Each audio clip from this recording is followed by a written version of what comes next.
ఈరోజు జగన్మోహన్ రెడ్డి గారు వేస్తున్న అడుగులు కానీ పార్టీని నడుపుతున్న తీరు కానీ ప్రభుత్వంలో కుటుంబానికి సంబంధించి పరిమితం చేయడం కానీ ఎక్కడికక్కడ చేయడం అనేది అదే ఆదర్శప్రాయమైంది.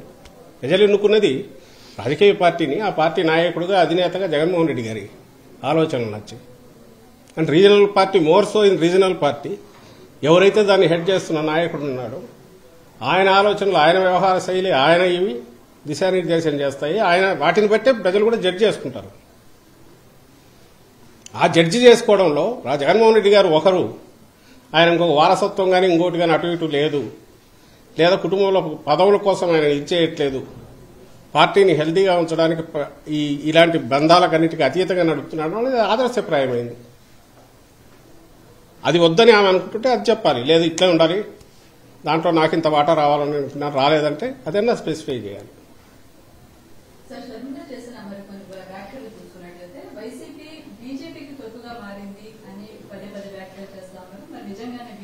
అది కూడా ఇప్పుడు వైఎస్ఆర్సీపీ ఇక్కడ భారతీయ జనతా పార్టీకి సంబంధించి ఒక స్టూజ్లాగా ఒక తొత్తులాగా మారింది అంటే వాళ్ళకి అప్పచెప్పిందంటే ఎక్కడ ఏ దేంట్లోనో చెప్పాలిగా. ఇక్కడున్న పథకాలు బీజేపీవే, ఇక్కడున్న ఆలోచన వీటికి అమలు జరుగుతున్న బీజేపీది ఏ రకంగా ఇదిగో ఈ స్పెసిఫిక్ దీంట్లో వాళ్లకు ఇదైపోయారు. స్టీల్ ప్లాంట్కు సంబంధించినంత వరకు అది సెంట్రల్ గవర్నమెంట్కు సంబంధించింది. We can suggest, we can try to impress upon it, convince చేయడానికి చేయొచ్చు. అది ముందు నుంచి ప్రయత్నం జరుగుతుంది. ఫస్టే రాశాము. జగన్మోహన్ రెడ్డి గారు అందరికంటే ముందు రియాక్ట్ అయ్యి అక్కడికి డెడికేటెడ్ ఓవర్ సప్లైస్ ఇవ్వడము, వాళ్ళ స్ట్రక్చర్ డెట్ రీస్ట్రక్చర్ చేసి ఫర్దర్ లాంగ్ పీరియడ్ తీసుకొని రావడము, దానికి సెంట్రల్ గవర్నమెంట్ షూరిటీ ఇవ్వడము, అలాగే ల్యాండ్ సర్ప్లస్ ఉన్నవి ఏదైనా కొంత మార్కెటబిలిటీ ఉంటే వాటిని ఇచ్చేసి దానికి అవసరమైన దీన్ని పూల్ చేయడము, ఫండ్స్ పూల్ చేయడము, డెట్ తగ్గించుకోవడము, ఇవి చేసి నిలపండి. ఎందుకంటే ఇది ఎమోషనల్కి సంబంధించి, సెంటిమెంట్కి సంబంధించింది. దిస్ ఈజ్ నాట్ సంథింగ్ ఏదో జస్ట్ బిజినెస్ వెంచర్ కాదు అని రాశారు. తర్వాత కలిసినప్పుడు చెప్తున్నారు, ఎప్పటికప్పుడు జరుగుతోంది. ఇంతకు మించి వేరే రకమైన పోరాటం ఎవరైనా చేయగలరా? అక్కడ కాదు, కానీ ఆయన సమక్షంలోనే దాన్ని మెన్షన్ చేశారు. ప్రధానితో తాను పార్టిసిపేట్ చేసిన ఉత్తరాంధ్ర జిల్లాల్లో జరిగిన సభలో ఆ స్టేజ్ మీదనే స్పెషల్ స్టేటస్ ఒకటి ఇవి ఒకటి మెన్షన్ చేశారు. మనం డెమోక్రసీలో ఉన్నామా లేక ఇంకెక్కడ ఉన్నామా? స్టేట్ ఏం చేయాలి దీంట్లో? పోరాటం అనేది ఏంటి? దానికి నిర్వచనము, ఆ స్వరూపం ఎట్లుండాలో చెప్తే దాని ప్రకారం ఆలోచించవచ్చు. అవేమీ లేకుండా దాన్ని సాధించలేకపోయారు అంటే దానికి ఆన్సర్ ఏముంటుంది? ప్రయత్నాలు చేస్తున్నారా లేదా? ప్రయత్నం లోపం ఉందా లేదా? సపోర్ట్ చేశారా? పొలిటికల్ పార్టీగా ఒక స్టేట్మెంట్ ఇట్ సెల్ఫ్ దానికే వాల్యూ ఉంటుంది. పొలిటికల్ పార్టీగా ప్రైవేటైజ్ చేయడానికి వైఎస్ఆర్సీపీ పాజిటివ్గా ఉందంటూ ఎవరన్నా స్టేట్మెంట్ ఇస్తే ఎస్ అది రాంగ్ అవుతుంది. ఎందుకంటే దట్ రిఫ్లెక్ట్స్ ఎంటైర్ ఈ పార్టీ మొత్తం దీన్ని రిఫ్లెక్ట్ కాదుగా. వద్దని చెప్తున్నాము, దానికి ఏ రకంగా దాన్ని అవాయిడ్ చేయొచ్చో కూడా అడ్వైజులు ఇచ్చాము, ఇంప్రెస్ చేయడానికి ట్రై చేస్తున్నాం. అలాగే నిన్ననో ఎప్పుడో చూశాను గంగవరం పోర్టుకు సంబంధించి మనకున్న పర్సెంటేజ్ ఏదైతే ఉందో అది దానికి బదులుగా వచ్చిన 600 కోట్లు మిగిలిన 3 పోర్టు డెవలప్మెంట్కి ఇప్పుడు ఏదైతే 13,000 కోట్లు 14,000 కోట్లతో డెవలప్ చేస్తున్నాం, మచిలీపట్నం, రామాయపట్నం, మచిలీపట్నం, మూలపేట 3 పోర్ట్స్కు అవసరమైన మన వాటా ఏదైతే ఉందో 3,000 కోట్లలో పార్ట్గా దాన్ని తీసుకొచ్చి ఇక్కడే పెట్టారు. ఎక్కడికి పోలా. ఒకటి. సెకండ్ థింగ్, దానివల్ల we have not lost our right. 33 years అది పీపీపీ మోడ్లో ఎక్కడున్నా కూడా 33 ఇయర్స్ తర్వాత మనకు మళ్ళీ గవర్నమెంట్కే వస్తుంది. ఇది కాక రెవెన్యూ షేరింగ్ ఏదైతే ఉందో సర్టన్ పర్సెంటేజ్ ఉంది, 2%, 1.5%, 2% ఉన్నట్టు అది కంటిన్యూ అవుతుంటుంది. ఒక పెద్ద ప్లేయర్ వచ్చి ఆపరేషన్స్ ఎక్స్పాండ్ చేస్తే, మోర్ బెర్త్స్ తీసుకొచ్చి బిజినెస్ యాక్టివిటీ పెరిగితే, రెవెన్యూ పెరిగితే దానికి తగినట్టు ఇది పెరుగుతుంది. ఇది ప్రపంచం మొత్తం చేస్తున్నది.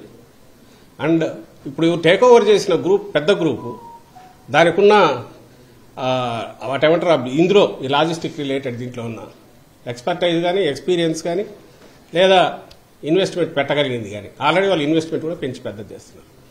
ఆపరేషన్స్ పెరిగే కొద్దీ ట్యాక్స్ రూపంలో పెరుగుతుంది, ఈ 2% ఇది వచ్చేది పెరుగుతుంది, స్టేట్ రెవెన్యూ ఓవరాల్ పాజిటివ్ దీంట్లోకి పోతుంది. ఇట్లా ఆలోచించడంలో ఏ రకమైన ఇది ఉంది? ఆమె టక్కున ఒక మాట అనేసి 600 కోట్లకు 70,000 కోట్లు అమ్మేసే ఇది చేశారంటే దానికి తలాతోక ఉండే ఆర్గ్యుమెంట్ అన్నది. దానికి ఎక్స్ప్లెనేషన్ ఇంత ఇవ్వాల్సి వస్తుంది.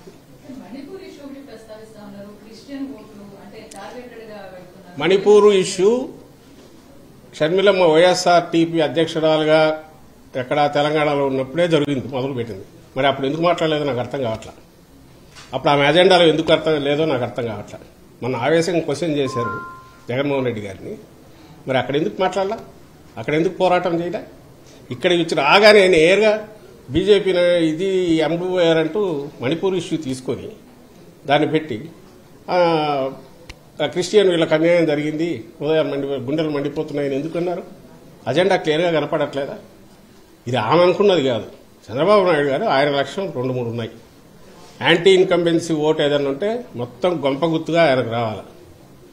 అలాగే వైఎస్ఆర్సీపీకి క్లోజ్ టు ఇట్స్ హార్ట్ ఉన్న మైనారిటీస్ కానీ, క్రిస్టియన్ మైనారిటీస్ కానీ, ఎస్సీలు కానీ, ఎక్కడైనా వీలైతే ముస్లిం మైనారిటీలు, క్రిస్టియన్ మైనారిటీలు, ఎస్సీలకు కానీ డెంట్ ఏమైనా పడేటట్టు దాన్ని చూడాలి.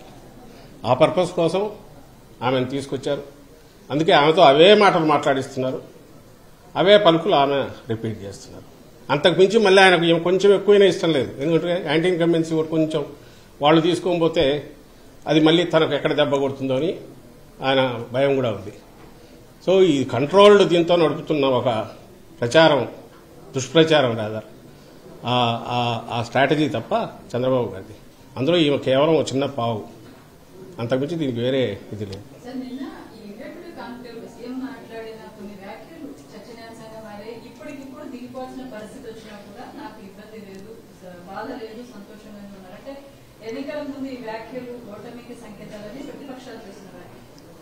అమ్మ, జగన్మోహన్ రెడ్డి గారి విలక్షణమైన వ్యక్తిత్వం. ఆయన రాజకీయాల్లో రాజకీయ నాయకుడిగా, పార్టీ అధ్యక్షుడిగా ఏదైనా సరే ఆయన ఏది తన హక్కు అనుకోరు. చంద్రబాబు అనుకుంటాడు, ఎందుకంటే తను ఇప్పుడు బాధ్యతతో అధికారం లెక్క రాల. అందుకే చంద్రబాబు నాయుడు వస్తే ఈ రోజు వస్తే 2075లో ఏం చేస్తానో చెప్తాడు.